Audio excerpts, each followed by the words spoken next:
ایک بزرگ فرماتے ہیں کہ میں ایک سفر کے دوران کسی راستے سے گزر رہا تھا۔ میں روزے سے تھا۔ میں نے ایک بہتی نہر کو دیکھا تو اس میں غسل کے لیے غوطہ لگا دیا۔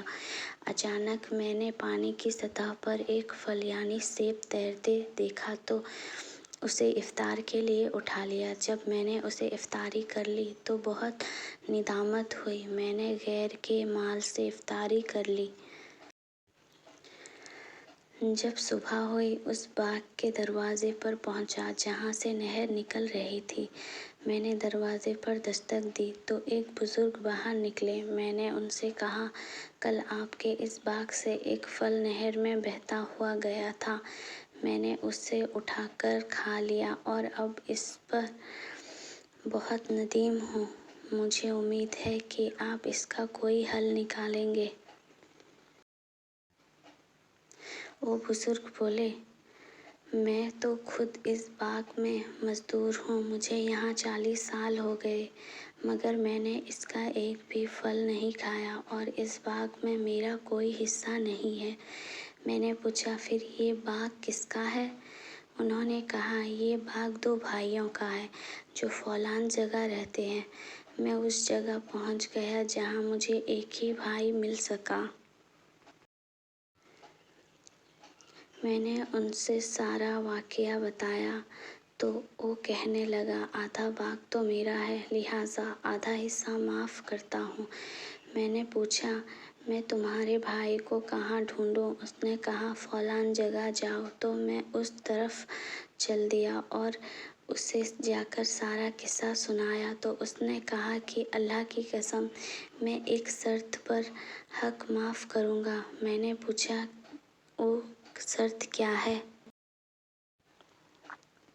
وہ بولے، میں تم سے اپنی بیٹی کا نکاح اور تمہیں 100 دینار دوں گا۔ میں نے کہا کہ افسوس، مجھے اس کی بالکل ضرورت نہیں۔ کیا آپ نہیں جانتے کہ مجھے اس ایک پھل کی وجہ سے کتنی پریشانی ہوئی ہے؟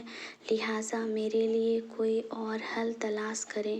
انہوں نے کہا کہ اللہ کی قسم میں اس شرط کے بغیر ایسا نہیں کروں گا۔ جب میں نے ان کا اصرار دیکھا تو ان کا مطالبہ تسلیم کر لیا اور کہا، ٹھیک ہے۔ انہوں نے مجھے 100 دینار دیے اور کہا، اس میں سے جتنا چاہو میری بیٹی کو مہر کے طور پر دے دو۔ میں نے سارے دینار واپس کر دیے مگر انہوں نے کہا کہ سارے نہیں، کچھ دینار دے دو۔ میرے والد اس واقعے سے ریلیٹڈ فرماتے ہیں، اس بزرگ نے یہ بھی فرمایا کہ میری بیٹی گونگی، اندھی اور بہری ہے اور تمہیں اس سے نکاح کرنا ہے۔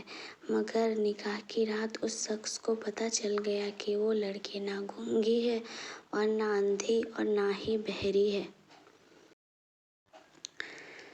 اگلے دن انہوں نے اس بزرگ سے اس بات کا پوچھا تو انہوں نے فرمایا کہ میری بیٹی اندھی ہے کیونکہ اس نے کسی غیر محرم کو نہیں دیکھا، بہری اس لیے کہ اس نے کسی غیر محرم کی آواز نہیں سنی، اور گونگی اس لیے کیونکہ اس نے کبھی کسی غیر محرم سے بات نہیں کی۔ اور اس بزرگ نے فرمایا، میں نے اپنی بیٹی کا نکاح دینداری، تقویٰ اور پرہیزگاری دیکھ کر کیا ہے۔ اپنی بیٹی کا اس شخص سے کرنے والے کا نام حضرت عبداللہ سمائی ہے اور ان کی بیٹی کا نام ام الخیر فاطمہ، ان کے داماد کا نام ابو صالح موسیٰ ہے، اور ان دونوں نیک میاں بیوی کو اللہ نے جو اولاد عطا فرمائی اسے پوری دنیا آج پیرنِ پیر بڑے پیر غوث اعظم دستگیر سیدنا شیخ عبد القادر جیلانی کے نام سے جانتی ہے۔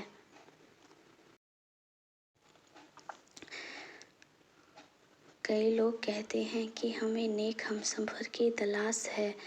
میں چاہتا ہوں میری اولاد نیک ہو تو ان لوگوں کو یہ واقعہ پڑھنا چاہیے اور اس کے مطابق خود کو اپنے آپ کو نیک بنانا چاہیے۔ اللہ فرماتے ہیں، نیک ناپاک عورتیں کے لیے ناپاک مرد اور پاک عورتیں کے لیے پاک مرد۔